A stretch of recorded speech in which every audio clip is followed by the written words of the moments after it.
Today we are going to focus on tongue. இன்றைக்கு நாம் அந்நிய பாஷையை குறித்து On our tongue. நாவை குறித்து நாம் பேச போகிறோம். Amen. Our tongue is a very small organ in the body. நம்முடைய உடம்பிலேயே மிகச் சிறிய உறுப்பாக இருப்பது நம்முடைய நாக்கு. If you read James chapter 3, இந்த பேதுரு 3ஆம் அதிகாரத்தை நீங்கள் எடுத்துக்கொண்டீர்கள் என்றால் verse 2 says, 2ஆம் வசனம் சொல்லுகிறது, if any man offend not in word, the same is perfect man. James chapter 3, 3ஆம் அதிகாரம் 5ஆம் வசனத்தை நீங்கள் chapter 3 verse 2. 3 verse 2. 5ஆம் வசனம். 2ஆம் வசனம். 2ஆம் வசனம். It says, if any man offend not in word, the same is a perfect man. நாம் எல்லாரும் अनेक விஷயங்களில் தவறுகிறோம். ஒருவன் சொல் தவறாதவனானால் அவன் பூரண புருஷனும். Amen. Our tongue is a very powerful organ. நம்முடைய நாக்கு ரொம்ப சக்தி வாய்ந்தது. It can defile you, it can destroy you, or it can make you stand up. இது உன்னை அழிக்கவும் வல்லது, அதே நேரத்தில் உன்னை உயர்த்தவும் வல்லது. We see examples about so many things over in this chapter of how one small bit can control a big body. இந்த அதிகாரத்தில் நாம் பார்க்கும் பொழுது இந்த சின்ன உறுப்பு எப்படி முழு சரீரத்தையும் அது கட்டுப்படுத்துகிறது என்பதை குறித்து நாம் பார்க்கிறோம். We see about horses in this chapter. இந்த அதிகாரத்தில் நாம் குதிரைகளை குறித்து நாம் பார்க்கிறோம். We see about ships in this chapter. இந்த அதிகாரத்தில் நாம் கப்பல்களை குறித்து நாம் பார்க்கிறோம். We see about the forest in this chapter. இந்த அதிகாரத்தில் காடுகளை குறித்து நாம் பார்க்கிறோம். We see about taming the sea, the fish of the sea, or the birds in the air, or the animals. We see about that. இந்த அதிகாரத்தில் நாம் காடுகள் அப்புறம் பறவைகள் விலங்குகளை குறித்து நாம் இந்த அதிகாரத்தில் பார்க்கிறோம். When we see all these portions, இந்த காரியங்கள் எல்லாவற்றையும் பார்க்கும் பொழுது we see that the ship is controlled by a small rudder. அந்த பெரிய கப்பல் ஒரு சின்ன நங்கூரத்தின் மூலமாக அது control பண்ணப்படுகிறது. Amen. We cannot see the rudder. அதை நம்மால் பார்க்க முடியாது. Last week when we went to Dubai, நாங்கள் துபாய்க்கு சென்ற பொழுது we saw a very big ship. ஒரு பெரிய கப்பலை நாங்கள் பார்த்தோம். Very big ship. ரொம்ப பெரியது. But we could not see the rudder. ஆனா எங்களால அந்த ஒரு சின்ன பொருளை பார்க்க முடியல. It's controlled by a very small device. ஆனா அதுதான் ரொம்ப சின்னதா இருந்தாலும் அந்த பெரிய கப்பலை கண்ட்ரோல் பண்ணுது. How many can control the direction of your life by your tongue? அதே மாதிரி நம்முடைய வாழ்க்கையும் இந்த நாவினால கண்ட்ரோல் பண்ணப்படுகிறது. Verse 5 says, 5ஆம் வசனம் சொல்லுகிறது, your tongue is a little member. உங்களுடைய நாவு சிறிய அவயவமா இருக்கிறது. It's a little member. சிறிய அவயவமா இருக்கிறது. Amen. Nobody can see your tongue. உங்களுடைய நாக்கை யாராலும் அவ்வளவு சீக்கிரம் பார்க்க முடியாது. Alexander became great because of tongue. Alexander ரொம்ப பெரிய ஆளா இருந்தார் ஏனென்றால் அவருடைய நாக்கின் மூலமாக. Mahatma Gandhi became Mahatma because of his tongue. Mahatma Gandhi கூட ஒரு கிரேட் மேனா இருந்தார் ஏன்னா அவருடைய நாவின் மூலமாக. Hitler became Hitler because of his tongue. ஏனென்றால் அவருடைய நாவு தான் அதற்கு காரணம். ஹிட்லர் கூட வளர்ந்து வந்தார் அதற்கு காரணம் நாவு தான். I mean any person becomes a man because of his tongue. எந்த மனிதன் உயர்ந்து வருகிறார் என்றால் அதற்கு காரணம் அவருடைய நாவு தான். A pastor becomes a pastor because of his tongue. Any pastor, yeah. எந்த பாஸ்டர் பெரிய பாஸ்டரா வரணும்னாலும் அவருக்கும் அந்த நாக்கு தான் ரொம்ப முக்கியம். You become a good man because of a good tongue.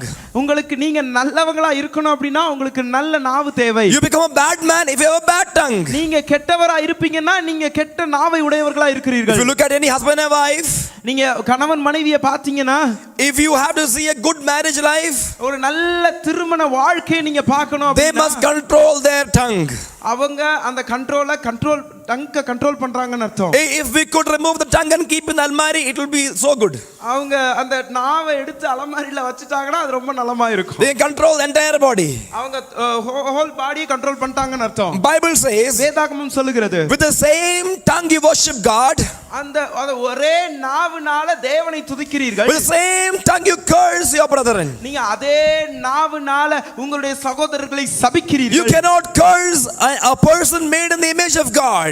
நீங்க கர்த்தருடைய சாயலாக சிருஷ்டிக்கப்பட்ட ஒரு மனிதனை சபிக்க முடியாது. Verse 8 says, 8ஆம் வசனம் சொல்லுகிறது, a tongue is a deadly poison, full of deadly poison. 8ஆம் வசனத்துல நாம் பார்க்கும் பொழுது நாவு சாவுக்கு ஏதுவான விஷம் நிறைந்ததா இருக்கிறது என்று வேதம் சொல்லுகிறது. I mean, today if you get victory over your tongue, you will be a good man.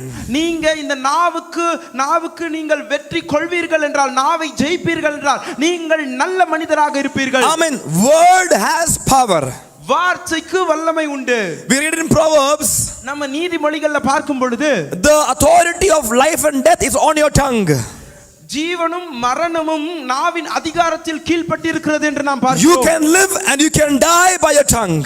நீங்கள் வாழ்வதும் மரணிப்பதும் நாவின் அதிகாரத்திற்கு கீழ் இருக்கிறது. We read Hebrew chapter 1 verse 3.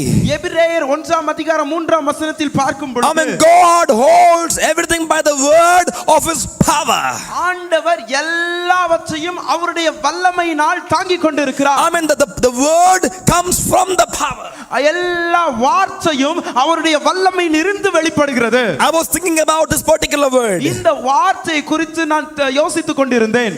It is not saying by the power of his word, it says by the word of his power. இது அவருடைய வல்லமைனா, அதாவது வார்த்தையில் இருக்கிற வல்லமை அல்ல, அவருடைய வல்லமையினால வந்த வார்த்தை.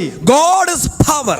ஆண்டவர் வல்லமை உள்ளவராக It இருக்கிறார். says he holds everything by the word of his power. எபிரேயர் 1ஆம் அதிகாரம் 3ஆம் வசனத்தில் பார்க்கிறோம், எல்லாவற்றையும் அவருடைய வல்லமையினாலே தாங்குகிறார் என்று.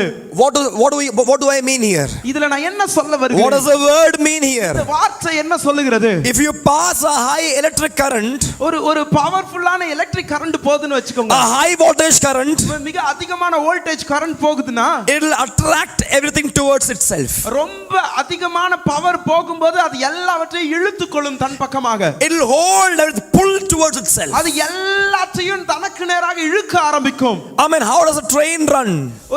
ஒரு ட்ரெயின், அதாவது ரயில் எப்படி போகிறது? A bullet train in Japan runs on electric power. Bullet train எப்படி ஜப்பான்ல போகுது அப்படினா எலக்ட்ரிக் பவர் மூலமாக. Amen. The power will pull you inside. அந்த கரண்ட் மூலமாக அது உள்ள இழுக்கப்படுகிறது. A high voltage line will pull you inside. அந்த அதிகமான வோல்டேஜ்ல போகும் பொழுது அது இழுக்கிறது. Amen. Any high voltage current, அந்த ஹை வோல்டேஜ் கரண்ட் போகும் பொழுது, Amen, if you go near it, நீங்க அதுக்கு பக்கத்துல போனீங்கன்னா it attracts you, it will pull you. உடனே இழுத்துக்கொள்ளும். The Bible says, வேதாகமம் சொல்லுகிறது, the Lord holds everything ஆண்டவர் எல்லாவற்றையும் பிடித்து by வைத்திருக்கிறார். the word of his power.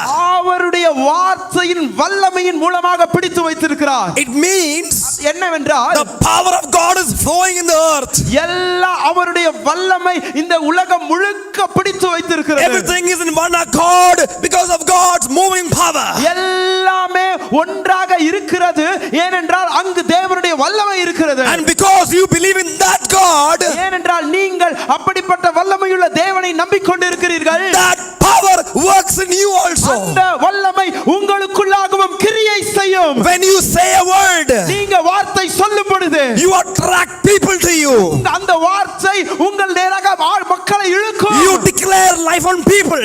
நீங்கள் அவர்களுக்கு வாழ்க்கையை தருகிறீர்கள். When you say a word by the power of the Holy Spirit, நீங்கள் பரிசுத்த ஆவியில் நிறைந்து வார்த்தையை சொல்லுவீர்கள் என்றால், amen, this power starts to work. அந்த வல்லமை கிரியை செய்ய தொடங்கும். Therefore keep your tongue wisely. அதனால தான் நாங்க சொல்றோம், நாவை ஞானமாக பயன்படுத்துங்கள். If you read the epistle of Jude, யூதாவை நாம் பார்க்கும் பொழுது, யூதா அதிகாரத்தை பார்க்கும் பொழுது, don't open that. அதை நீங்க பார்க்க வேண்டாம், ஓபன் பண்ண வேண்டாம். It says the archangel Michael, அந்த மிகாவேல் என்ற அந்த ஏஞ்சலை குறித்து நாம் பார்க்கிறோம், did not dare to accuse Satan. சாத்தானை குறித்து அந்த இடத்துல சாத்தான் அவரை குறித்து He did not குற்றப்படுத்த முடியவில்லை. Verse 9 says, 9ஆம் வசனம் சொல்லுகிறது, Michael said, may the Lord rebuke you. மிகாவேல் மோசேயினுடைய சரீரத்தை பிசாசுனுடைய தர்க்கித்து பேசின போது பிசாசை அவர் குற்றப்படுத்தினார். He did not accuse him. Our குற்றப்படுத்த துணியவில்லை. Because he respects the holy God.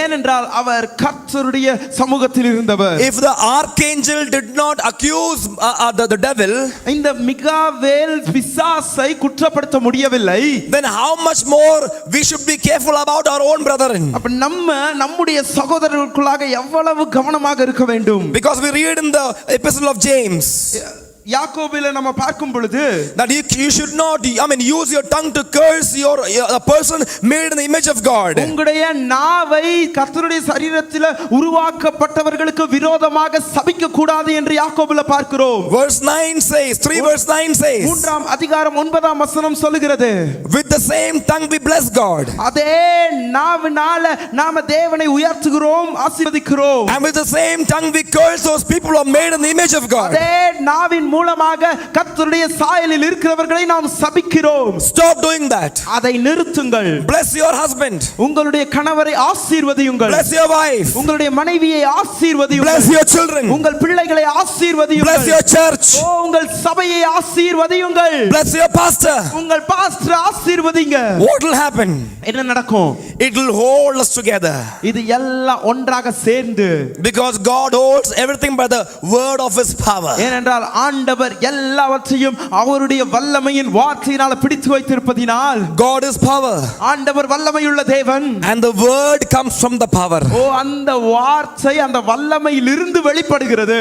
God is power. ஆண்டவர் வல்லமையுள்ள தேவனாய் இருக்கிறார். And every word he speaks அவர் பேசுகிற எல்லா வார்த்தையிலும் becomes life inside you. அதற்குள்ள வார்த்தையில ஜீவன் இருக்கிறது. Amen. We will believe in that powerful word of God. எத்தனை பேர் அதிலேயே விசுவாசிக்கிறீங்க? We will believe in the powerful power of tongue we have. ஆண்டவருடைய அந்த நாவு பவர்ஃபுல் ஆனது என்பதை நீங்கள் விசுவாசிக்க வேண்டும். Can we all pray now? நாம் யாரும் ஜெபிக்கலாமா? I mean, I want you all to believe in yourself. நீங்க எல்லாரும் உங்களில் நீங்க நம்பிக்கையாய் ஜெபிக்க வேண்டும். Know that you have God's power. உங்களுக்கு கர்த்தருடைய வல்லமை இருக்கிறது என்பதை நீங்கள் அறிந்து கொள்ளுங்கள். And therefore, I mean, you are precious. அதனால தான் நீங்க விலையேற பெற்றவர்களாய் இருக்கிறீர்கள். Thank you for being attentive.